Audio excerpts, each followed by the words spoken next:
o que diz o verso 4. Porque a palavra do Senhor é reta, e todo o seu proceder é fiel. Ele ama a justiça e o direito, e a terra está cheia da bondade do Senhor. Os céus, verso 6, por sua palavra se fizeram, e pelo sopro de sua boca, o exército deles. Está nos remetendo a lembrar um pouco da criação. Aquele que fala, que diz, e do nada as coisas vêm a existir. Você não está adorando, você não está louvando um qualquer. Não é uma opção para você adorar alguém. Quando você vislumbra que Deus é o Senhor e dono de todas as coisas, você está adorando aquele que te criou e criou tudo que existe. Que razão mais fundamental do que essa? Para louvar aquele que é dono de todas as coisas. Por isso ele continua, no verso 7 e verso 8, falando das águas. Ele fala da criação e ele fala das águas. Talvez um reflexo lá de Êxodo, capítulo 15, do verso 1 ao 18, que é a canção do mar, que é uma história vitoriosa do povo, onde Deus se mostra como um guerreiro vitorioso. E ele vai destacando que Deus coloca a água salgada no devido lugar, a água doce no devido lugar, tudo está adequadamente colocado. Os tons e toda essa linguagem nos leva a entender que toda a criação divina, dessa ordem natural, também está voltada à ideia desse Deus que criou todas as coisas. Esse Deus também criou uma nação, esse Deus também criou um povo. E esse povo é redimido.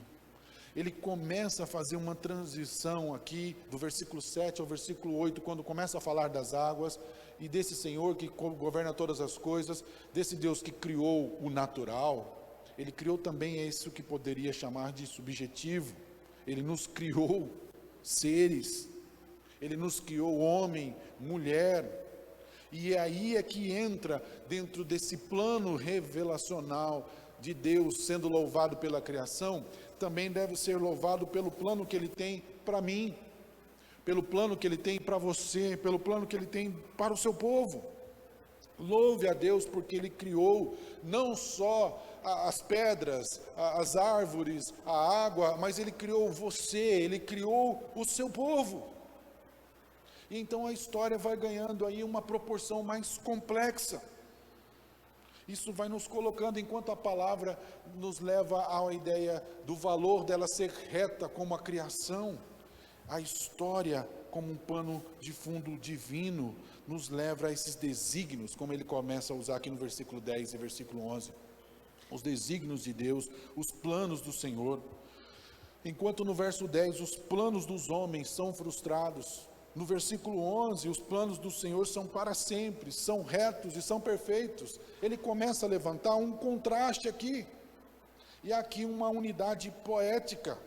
Essa nação é abençoada no versículo 12, porque Deus existe, e Ele também tornou a existência não só a criação e a natureza, mas Ele tornou a existir um povo, que Ele tem um plano para redimir, para restaurar e para refletir a sua glória. Há uma progressão aqui. A natureza é especial, mas o seu povo é muito mais. O seu povo é o resultado. Se a palavra que faz tudo existir, fez a palavra também, dentro da ação divina, nos fez existir dentro do seu plano e dentro de todo o seu propósito. Louve a Deus, não só porque você tem água para beber, porque você tem comida para comer. Louve a Deus porque você é um justificado, você é um redimido, você faz parte de um povo escolhido, como diz aqui, feliz a nação cujo Deus é o Senhor e o povo que Ele escolheu.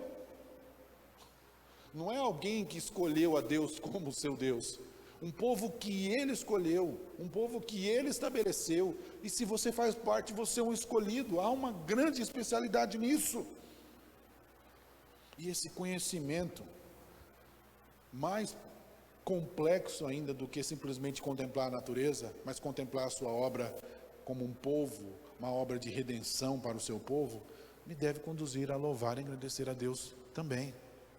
Louve a Deus por isso. Não louve a Deus simplesmente porque Deus tem dado algumas coisas que você deseja. Não louve a Deus simplesmente porque algumas coisas têm acontecido da forma que você quer. Louve a Deus porque o que Ele planejou realizar e redimir com o seu povo, Ele o fez. E nós fazemos parte desse povo.